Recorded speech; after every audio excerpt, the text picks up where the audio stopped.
Hi guys, good morning. Gusto lang din ako siya i-greet og happy birthday. First birthday niya karon na wala mi ni Troy to celebrate with him.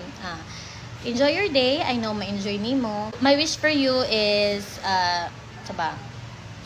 stay in good health, more birthdays to come, and pinaka-wish na ako sa imo is I hope magbag-o na ka, dili na nimo buhaton ang gibuhat nimo sa ako sa uban. And I hope you find your true happiness na sa pa ba. So, di pa siguro na ako mahatag sa karon ang akong birthday gift sa imuha, which is the forgiveness, but I know moabot ra jud sa time nga mapasaylo ra gyud tika.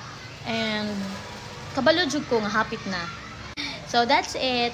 Wala ko nag-post ani to papansin or what. Nag-post ko ani is because consistent manggug ko since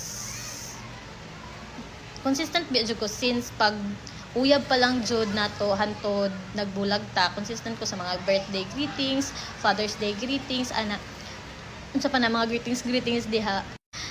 Thank you so much for everything, and thank you sa paghatag nimo kay Troy sa ako ang life.